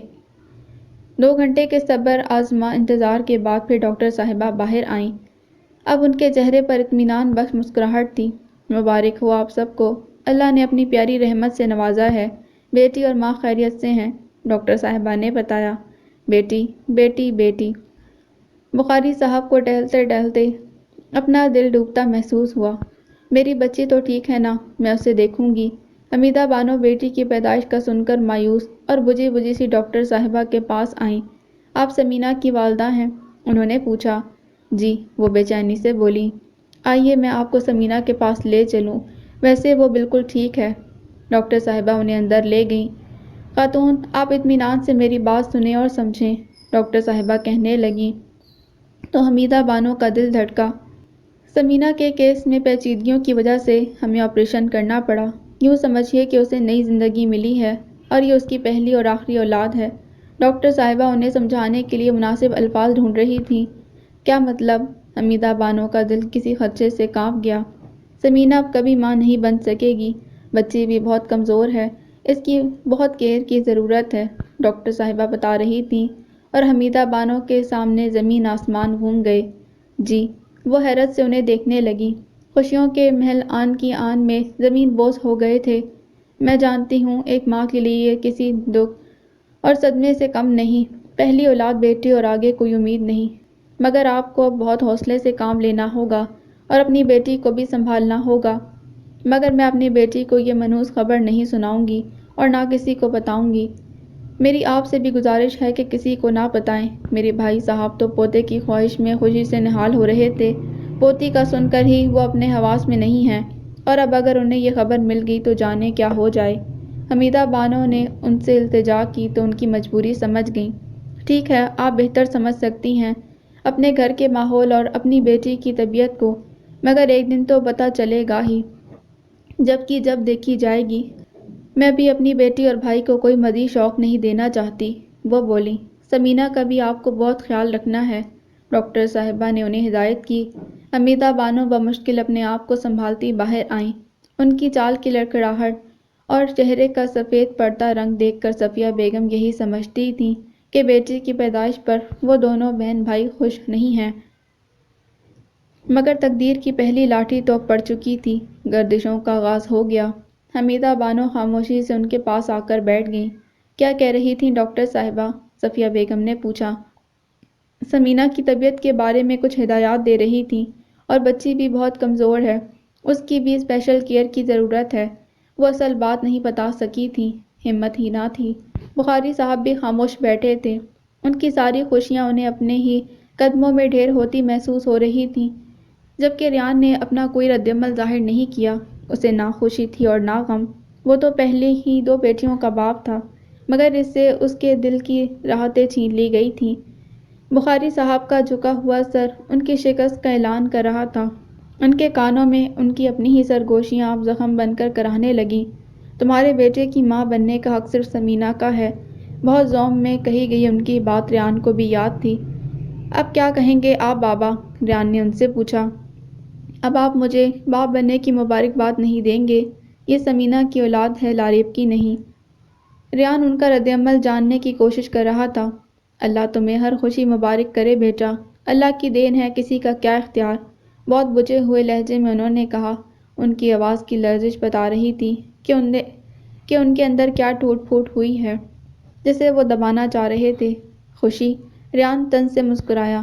میرے لیے تو یہ خوشی پرانی ہو چکی، 2 بیٹیوں کا باپ تو میں پہلے بنا تھا، تب آپ نے نہیں کہا تھا کہ اللہ کی دین، آپ کی چہیتی بہو نے بیٹی کو جنم دیا ہے، تو آپ نے اپنی ساری روایات بھلا دیں، آپ کو تو خاندان کا وارث چاہیے تھا نا۔ اب بتائیں بابا، کیا اس وقت لاریب کا قصور تھا؟ ریان ان کی ساری باتیں یاد کر کے دکھی ہو رہا تھا۔ لاریب اور سمینہ کا کیا مقابلہ، اور اب اس وقت اس کا ذکر کہاں سے آ گیا؟ بخاری صاحب کی نفرت اب بھی ویسی ہی تھی۔ یہ وقت ایسی باتوں کا نہیں ہے بیٹا، اپنے بابا کو پریشان نہ کرو۔ صفیہ بیگم اٹھ کر اس کے پاس آئیں اور اسے سمجھایا، پھر بخاری صاحب کے پاس بیٹھ گئیں۔ بخاری صاحب ان سے نظر نہیں ملا پا رہے تھے۔ لگتا ہے تمہارے نصیب میں بیٹیاں ہی ہیں، انہوں نے ریان سے کہا۔ کوئی بات نہیں بخاری صاحب، بیٹا بھی اللہ دے دے گا، ابھی سمینہ کی پہلی اولاد ہے، ہمیں جا کر اسے مبارکباد دینی چاہیے، اس کا حال پوچھنا چاہیے۔ صفیہ بیگم نے آج پہلی بار انہیں اداس اور دکھی دیکھا تو وہ سمینہ کی اولاد کی پیدائش پر۔ ہاں بیٹا، اللہ کی رحمت سے مایوس نہیں ہوں، اگلی بار سہی۔ بخاری صاحب نے اپنی دوسری طرف بیٹھے ہوئے ریان کے شانے پر ہاتھ رکھ کر تسلی کے انداز میں کہا تو ریان ان کی بات پر مسکرا دیا۔ بہت پھیکی اور دکھی مسکراہٹ تھی اس کی۔ پھر بخاری صاحب اٹھ کر حمیدہ بانو کی طرف آئے اور ان کے سر پر ہاتھ رکھا۔ مبارک ہو حمیدہ، اللہ اس بچی کو نصیب والا بنائے۔ ان کی اس تسلی پر صفیہ بیگم اور ریان نے ایک دوسرے کی طرف دیکھا اور مسکرا دیے۔ حمیدہ بانو نے بھی زیادہ خوشی اور گرم جوشی کا اظہار نہ کیا تھا۔ انہیں بیٹی کی پیدائش کا غم نہ تھا، اصل دکھ تو سمینہ کے آئندہ ماں نہ بننے کا تھا۔ اپنا اصل دکھ تو وہ ابھی کسی کو بتا کر اپنے دل کا بوجھ ہلکا نہیں کر سکتی تھی۔ زندگی چند ہی لمحوں میں کس عجیب دوراہے پر آ کھڑی ہوئی تھی کہ کھل کر خوش بھی نہ ہو سکی اور رو کر اپنا دکھ ہلکا بھی نہ کر سکی۔ بہت ساری آہیں اور آنسو اپنے اندر اتارنے پڑے تو اندر کی گھٹن بڑھ گئی۔ آپ کو بھی مبارک ہو بھائی، مگر اس وقت سمینہ کی زندگی زیادہ اہم ہے۔ ان کے غم کو آنسوؤں کا بہانا چاہیے تھا۔ سمینہ کی زندگی کے بارے میں پریشان ہو کر اداس ہونا ایک فطری امر تھا۔ سمینہ سے کب مل سکیں گے؟ بخاری صاحب نے پوچھا۔ 2-3 گھنٹوں بعد، انہوں نے بتایا۔ اچھا۔ بخاری صاحب نے ایک آہ بھری اور پھر صوفے پر جا بیٹھے۔ انتظار کے وہ گھنٹے بڑے اذیت ناک تھے جو پل پل کر کے بیت رہے تھے۔ کافی دیر کے بعد نرس نے آ کر بتایا کہ سمینہ کو ہوش آ گیا ہے اور اسے روم میں شفٹ کر دیا گیا ہے۔ اب وہ اس سے مل سکتے ہیں اور تھوڑی دیر میں بچی کو بھی لایا جائے گا۔ حمیدہ بانو سب سے آگے لپکیں اور ان کے پیچھے وہ سب بھی آ گئے۔ سمینہ نیم بے ہوشی کی کیفیت میں آنکھیں موندے لیٹی ہوئی تھی، بہت کمزور اور زرد دکھائی دے رہی تھی۔ ایک ہاتھ کی پشت پر کنارہ لگا ہوا تھا اور تکلیف اس کے چہرے سے عیاں ہو رہی تھی۔ سمینہ، میری بچی ٹھیک تو ہو نا؟ حمیدہ بانو نے اس کا دوسرا ہاتھ تھام کر آنکھوں سے لگایا۔ ان کی آنکھوں کی نمی سمینہ کے ہاتھ پر اتری تو سمینہ نے آنکھیں کھول کر ان کی طرف دیکھا۔ آپ رو کیوں رہی ہیں امی؟ وہ نکہت بھری آواز میں بولی۔ تم نے جان پر کھیل کر ایک جان کو جنم دیا ہے، تمہاری بہت فکر ہے۔ وہ بے اختیار اس کا ہاتھ چومنے لگی۔ میرا بیٹا کہاں ہے؟ اسے میں نے اب تک نہیں دیکھا، وہ پوچھنے لگی اور اٹھنے کی کوشش کی تو زخموں کی ٹھیسوں نے اسے اٹھنے نہ دیا۔ وہ کرا کر رہ گئی تو حمیدہ بانو نے اسے شانوں سے تھام کر دوبارہ لٹا دیا۔ اللہ نے ایک ننھی پری تمہاری آنگن میں اتاری ہے۔ حمیدہ بانو نے اس کے بکھرے بالوں میں ہاتھ پھیرتے ہوئے کہا۔ کیا؟ وہ حیرت سے چیخنا چاہ رہی تھی مگر نکہت کے مارے اس کی چیخ حلق میں دب گئی اور بہت سے آنسو اس کی آنکھوں کے کنارے سے نکل پڑے، تکیے میں جذب ہونے لگے۔ بیٹی ہوئی ہے؟ اس کی آواز مزید مرجھا گئی۔ تو کیا ہوا، اللہ کا شکر ہے، تمہاری جان بچ گئی۔ بیٹا اللہ پھر دے دے گا، حمیدہ بانو نے اسے آنسوؤں میں بھیگی تسلی دی۔ سمینہ نے سامنے کھڑے ریان کی طرف دیکھا۔ اس کا چہرہ سپاٹ تھا، وہ کسی قسم کے تاثر سے خالی آنکھیں لیے اس کی طرف دیکھ رہا تھا۔ سمینہ سے تو اب رویا بھی نہ جا رہا تھا۔ اس نے پھر بے دم ہو کر آنکھیں موند لیں۔ بخاری صاحب نے قریب آ کر اس کے سر پر ہاتھ رکھ کر اسے تسلی دی۔ صفیہ بیگم نے اسے پیار دیا۔ پھر جب ریان اس کے پاس آیا تو وہ اسے نظریں نہ ملا سکی۔ تم نے اپنی بیٹی کو دیکھا ہے ریان؟ وہ تھکے ہوئے لہجے میں اسے پوچھنے لگی۔ پہلی اولاد بیٹے کی ماں بننے کا غرور اس کے اندر ٹوٹ کر اب اسے بھی توڑ کر نڈھال کر رہا تھا۔ نہیں، ابھی وہ اسپیشل کیئر میں ہے، بہت کمزور ہے نا، ابھی کچھ دیر میں اسے لائیں گے تمہارے پاس، ریان نے بتایا۔ ماموں، آپ خوش ہیں؟ مجھ سے ناراض تو نہیں ہے نا؟ سمینہ نے بخاری صاحب کی طرف دیکھ کر کہا۔ ناراض کیوں ہوں گا بیٹا، یہ تو اللہ کی دین ہے۔ انہوں نے پھر اس کے سر پر پیار سے ہاتھ رکھا۔ میں آپ کے پودے کی خواہش پوری نہ کر سکی۔ وہ بہت افسردہ اور بجھی ہوئی تھی۔ یہ تمہارے اختیار میں کب تھا بیٹی، اس میں تمہارا کوئی قصور نہیں۔ بخاری صاحب کی سمینہ کو دی گئی تسلی ایک بار پھر ریان کے دل پر ضرب لگا گئی۔ ہاں، سارا قصور تو صرف لاریب کا تھا، اسے ضبط نہ ہوا تو کہہ دیا اور باہر نکل گیا۔ بخاری صاحب اس وقت اسے کچھ نہ کہہ سکے۔ اللہ نے تمہیں دوسری زندگی دی ہے اور میرے لیے تمہاری زندگی زیادہ اہم ہے۔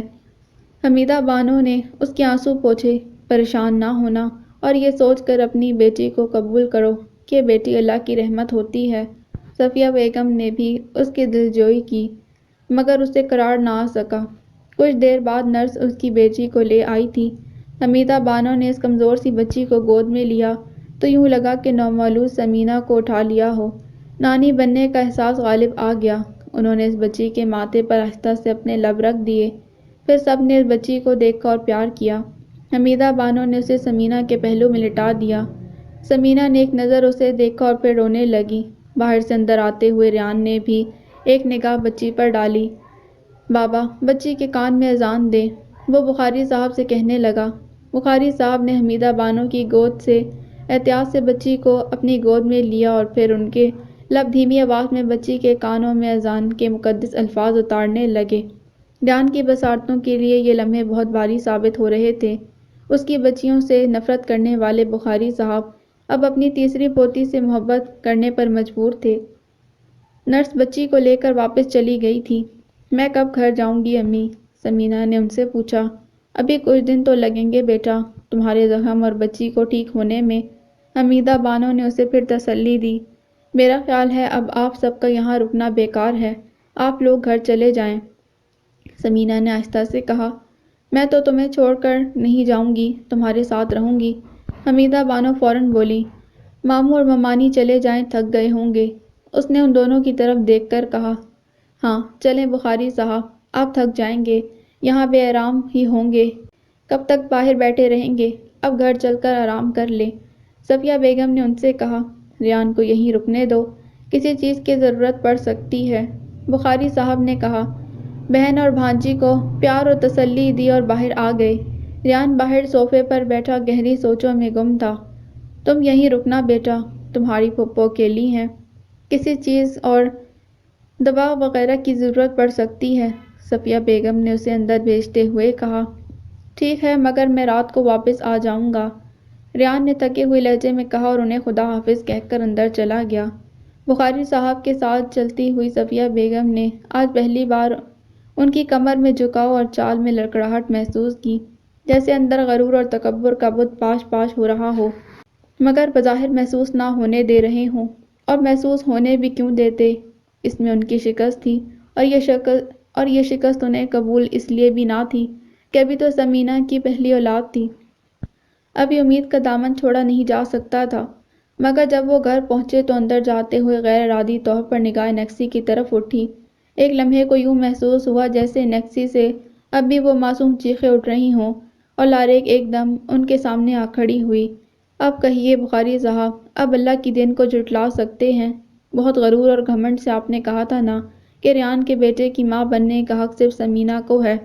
فی الحال تو سمینہ آپ کو یہ حق اور خوشی نہ دے سکی، اب کیا کریں گے؟ یہ تلخ آواز ان کے کانوں سے ٹکرائی تو انہوں نے دوسرے ہی لمحے یہ خیال ذہن سے جھٹک دیا۔ ابھی سمینہ کی پہلی اولاد ہے، اور کون سا کئی سال بیت گئے ہیں۔ میں مایوس نہیں ہوں، انشاءاللہ بہت جلد سمینہ میری یہ خواہش پوری کر دے گی۔ اپنے آپ کو بہلانے میں کیا حرج ہے؟ سو وہ بہلنے کی کوشش کرنے لگے۔ اس رات نیند کسی کو نہ آ سکی۔ ریان سمینہ سے مل کر اور حمیدہ بانو کے کھانے کا انتظام کر کے رات دیر کو گھر لوٹ آیا تھا۔ وہ سارا دن کا تھکا ہوا تھا، گھر آتے ہی آرام کرنا چاہ رہا تھا، تھک کر بستر پر آ لیٹا، مگر بہت سارے خیال اس کے ذہن میں آنا شروع ہو گئے تھے۔ بخاری صاحب کو یہ سب کچھ لاریب کی ماں بننے پر کیوں یاد نہ آیا کہ بیٹی اللہ کی دین ہے؟ اب ان کی لاڈلی بہو نے پہلی اولاد بیٹی کو جنم دیا تو انہیں اللہ یاد آ گیا۔ اپنی بچیوں کو اور لاریب سے کی گئی زیادتی کا احساس پھر اسے تڑپا گیا۔ وہ بھیگی آنکھوں میں لاریب اور بچیوں کا عکس بسا کر انہیں یاد اور ان کی خیریت کی دعا کرتا رہا۔ صفیہ بیگم بھی پریشان تھیں اور سونے کی ناکام کوشش کر رہی تھیں۔ انہیں اپنے بیٹے کی گہن لگی خوشیوں کا احساس بے قرار کر رہا تھا۔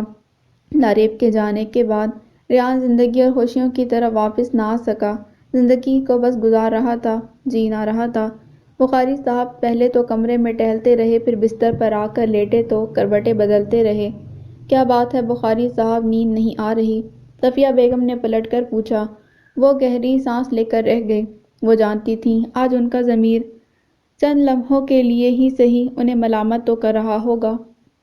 سب کچھ ان کی توقع کے خلاف جو ہو گیا تھا، اس ہونی کو بدلنے کا اختیار نہ رکھتے جو ہو چکی تھی۔ یہ اللہ کا حکم تھا، اب ان کے لیے ندامت اور ملامت ہی تو تھی۔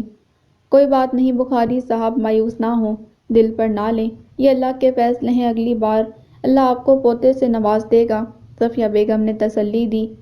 انشاءاللہ، بے اختیار بخاری صاحب کے منہ سے نکلا، مگر اب ان کا لہجہ بجھا بجھا سا تھا، یوں لگا جیسے پتھر میں پہلی دراڑ پڑ گئی ہو۔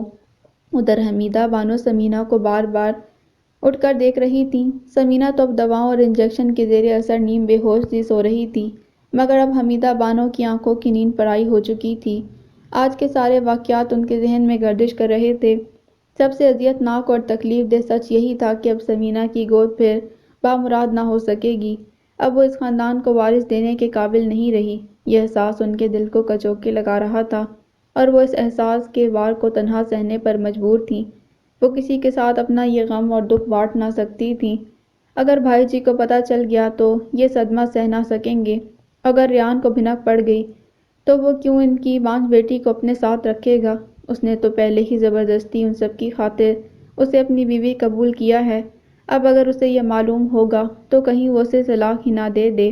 یہ خیال آتے ہی ان کے تن بدن میں سنسنی پھیل گئی۔ وہ ایک دم گھبرا کر اٹھیں اور ایک آب بھر کر وضو کرنے چلی گئیں۔ نماز کے بعد دعاؤں کے لیے ہاتھ اٹھائے تو دعاؤں کے لفظ ہی یاد نہ رہے، بس ان کے آنسوؤں کی دھن میں لاریب اور اس کی معصوم بچیوں کے چہرے آتے رہے۔ مکافات عمل کی تیز چکی نے آہستہ آہستہ چلنا شروع کر دیا تھا۔ ثمینہ کو گھر آئے ایک ہفتہ ہو گیا تھا، مگر اس نے ابھی تک بچی کو جی بھر کر نہ دیکھا، نہ ہی ابھی وہ اسے صحیح طریقے سے گود میں اٹھا سکتی تھی۔ ابھی تو خود اس کے زخموں کی چبھن اسے سکون نہ لینے دیتی تھی۔ اپنے آپ کو ذہنی، جسمانی اور روحانی ہر طرح سے کرب میں مبتلا محسوس کر رہی تھی۔ وہ ابھی اس غم سے ہی نہ نکل پائی تھی جو اس کے زوم کے بدلے میں اسے ملا تھا۔ بیٹے کی ماں بن کر وہ لاریب کو شکست دینا چاہتی تھی، اس کا نام و نشان اس گھر اور ریان کے دل سے ہمیشہ کے لیے مٹانا چاہتی تھی، مگر کیا ہوا؟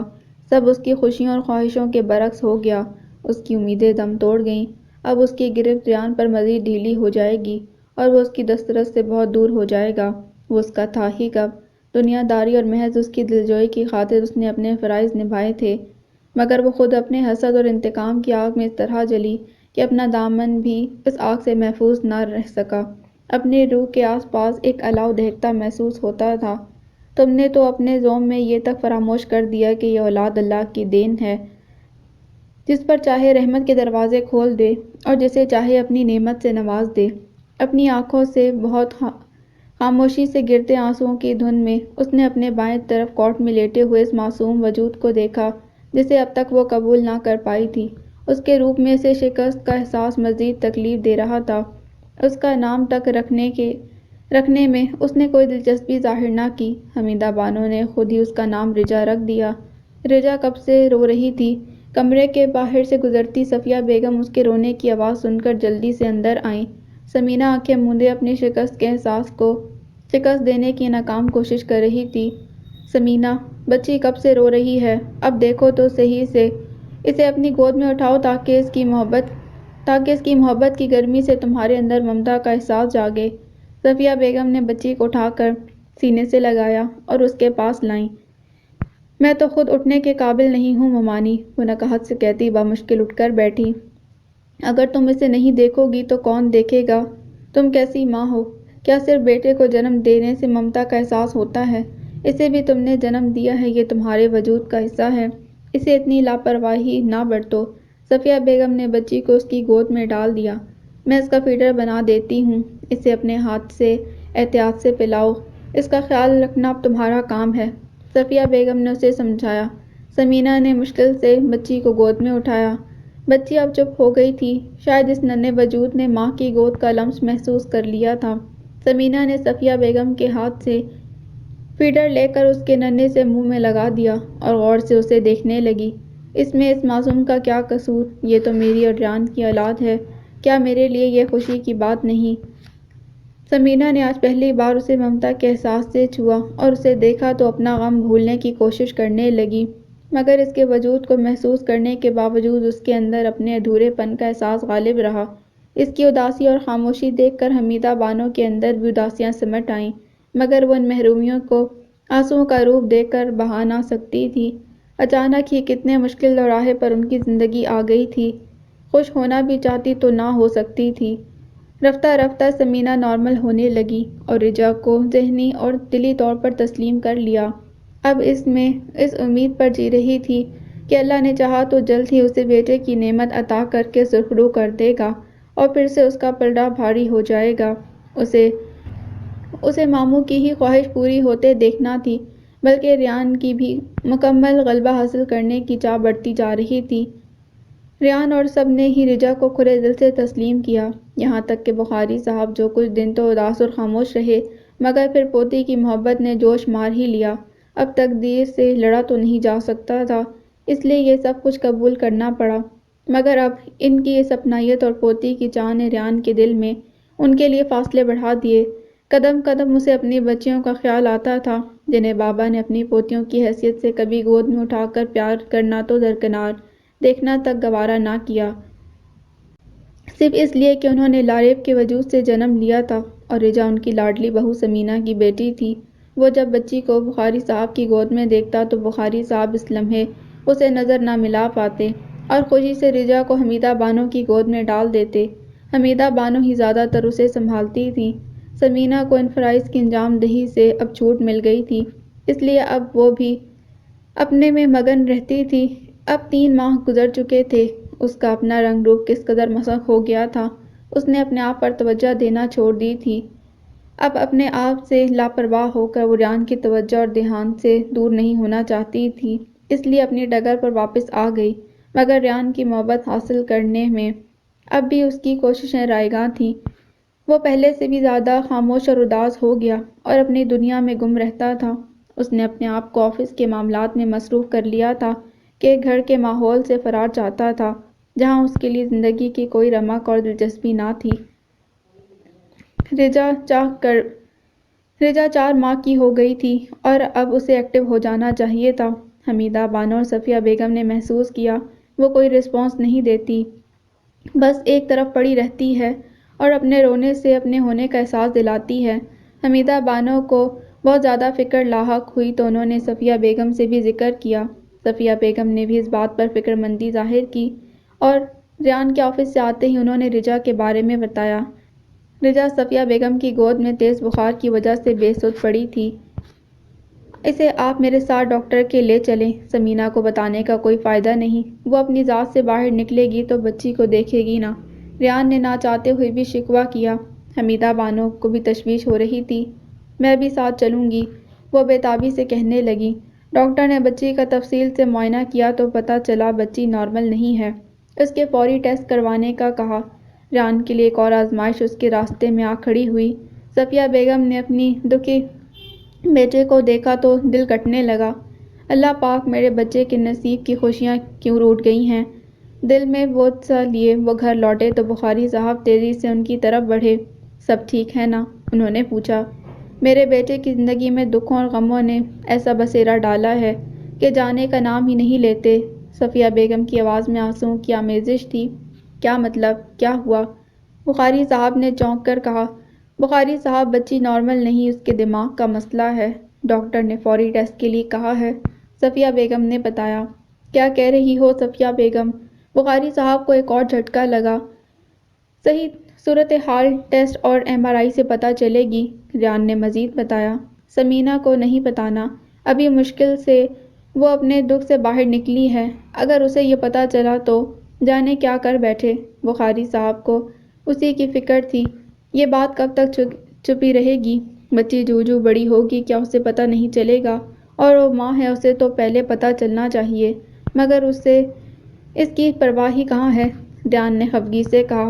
ہو سکتا ہے جب تک صورتحال سنبھل جائے اور اللہ پاک اسے اپنی نعمت سے نواز دے تو اس کے لیے یہ صدمہ قابل برداشت ہو جائے گا۔ بخاری صاحب ابھی سے نا امید نہیں تھے۔ کیسا صدمہ؟ اپنے کمرے سے باہر نکلتی ثمینہ نے ان سب کو حیران اور پریشان دیکھ کر پوچھا۔ وہ ابھی سو کر اٹھی تھی، بچی کو تیز بخار تھا اور تمہیں خبر نہ ہوئی؟ ریان نے غصے سے اسے دیکھا۔ مجھے نہیں پتہ چلا اور نہ ہی مجھے اتنے چھوٹے بچوں کو سنبھالنے کا کوئی تجربہ ہے، وہ اپنے اسی لاپرواہ انداز میں بولی۔ تجربہ کسی کو بھی نہیں ہوتا پہلی اولاد کے وقت، مگر وقت کے ساتھ سب کچھ سیکھنا اور کرنا پڑتا ہے۔ ثمینہ، تمہیں اپنے آپ سے فرصت ملے تو اسے دیکھو نا، تم نے تو بس اسے جنم دے کر چھوڑ دیا ہے۔ صفیہ بیگم اس کی بے پرواہیوں پر آج ٹھیک ٹھاک ناراض ہو رہی تھیں۔ جب اس کی نانی اور دادی سے سنبھالنے کے لیے ہیں تو میں کیوں سنبھالوں؟ تم اس کی ماں ہو اور تمہیں تو سب سے پہلے پتہ چلنا چاہیے تھا کہ بچی نارمل نہیں۔ بچی کسی بات پر رسپانس نہیں کرتی، اب اس کے ٹیسٹ ہوں گے تو پتہ چلے گا۔ ریان نے اپنی خفگی کا شدید اظہار کیا اور اسے خبردار کیا۔ کیا؟ ثمینہ اب چونکی۔ دیکھو غور سے اسے، ریان نے صفیہ بیگم کی گود سے رجا کو لے کر اس کی طرف بڑھایا۔ وہ بے سدھ سوئی ہوئی تھی اور اس کا جسم بخار سے پھنک رہا تھا۔ سمینہ نے حیرت سے بچی اور پھر سب کی طرف دیکھا۔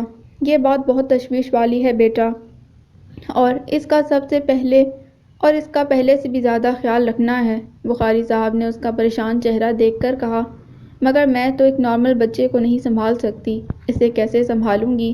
وہ بولی، تم فکر نہ کرو، ہم سب ہیں نا، بس دعا کرو بچی جلدی سے ٹھیک ہو جائے۔ حمیدہ بانو نے رجا کو گلے سے لگا کر اسے تسلی دی۔ اس کے ٹیسٹ ہو جائیں اور رپورٹس آ جائیں تو اس کا علاج شروع ہو جائے گا، تم پریشان نہ ہونا۔ اب میڈیکل سائنس نے بہت ترقی کر لی ہے، اس کا بروقت علاج ہو جائے گا تو ٹھیک ہو جائے گی۔ بخاری صاحب نے اس کے سر پر ہاتھ رکھ کر تسلی دی، مگر ریان اس کی لاپرواہیوں پر کوٹتا اندر کمرے میں چلا گیا۔ زندگی کی آزمائش اور امتحان ختم ہونے میں ہی نہ آتے تھے۔ رجا کے تمام ٹیسٹ ہوئے تو یہی سامنے آئی کہ اس کی مینٹل گروتھ رکی ہوئی ہے، اس کا دماغ اس کے جسم اور عمر کے مطابق پرورش نہیں پا رہا، اور ایسے بچوں کے لیے نارمل زندگی گزارنا اگر ناممکن نہیں تو بہت مشکل ضرور ہوتا ہے۔ اس بچے کی بہت زیادہ کیئر اور احتیاط کی ضرورت ہے، ہر لمحے اس کا خیال رکھنا بہت ضروری ہے، اور سب سے بڑا دکھ تو یہ کہ وہ لڑکی ذات ہے، جیسے جیسے بڑی ہوگی اس کے لیے مشکلات میں اضافہ ہو جائے گا، وہ کس طرح سروائیو کر پائے گی؟ ریان کے ساتھ ساتھ صفیہ بیگم کو بھی یہ فکر لاحق تھی، اور سمینہ کے لیے صدمہ یہ تھا کہ وہ اسے کیسے سنبھالے گی۔ ریان کو سمینہ کی لاپرواہیوں کی وجہ سے اس پر اعتبار نہ تھا، وہ اسے مزید بیمار کر سکتی تھی کہ اسے کوئی نہ تجربہ تھا اور نہ ہی ممتا کی کوئی بے قراری اور تڑپ وہ اس میں محسوس کر رہا تھا۔ ان سب مسائل کو مد نظر رکھتے ہوئے ریان نے رجا کے لیے ایک ایسی میڈ کا بندوبست کیا جو مستقل طور پر رجا کو ساتھ رکھے اور صرف اسی کا خیال رکھے۔ سمینہ سے اسے کوئی امید نہ تھی۔ سمینہ کے اس لاپرواہ رویے کو بخاری صاحب بھی محسوس کرنے لگے تھے، مگر اس کی محبت کے آگے مجبور ہو کر وہ اسے کچھ نہ کہہ سکتے تھے۔ وہ اسے کچھ کہہ بھی اور اسے کہتے بھی کیسے؟ ساری زندگی اس کی خوشیوں کا ہی تو احساس کرتے رہے تھے، اور اس کی خوشی کے لیے انہوں نے کتنے ہی دل توڑے تھے۔ اب اگر اسے کچھ کہتے یا سمجھاتے تو برا مان جاتی، اور ان کی ساری زندگی کی محبت پر حرف آ جاتا۔ بہت زوم تھا انہیں اپنی اس محبت پر، مگر اندر ہی اندر اس زوم میں اب دراریں پڑنا شروع ہو رہی تھیں۔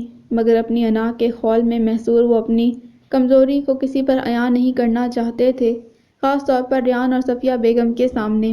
سمینہ کو وہ یہی آس اور امید دلاتے تھے کہ صبر سے کام لے، اللہ اس کے صبر کے اجر میں اسے بیٹے کی نعمت سے ضرور نوازے گا۔ سمینہ اس مدھم آس کا سہارا لیے رجا کو دیکھ دیکھ کر دعا کرتی تھی کہ اللہ اب اس کے صبر کا امتحان نہ لے۔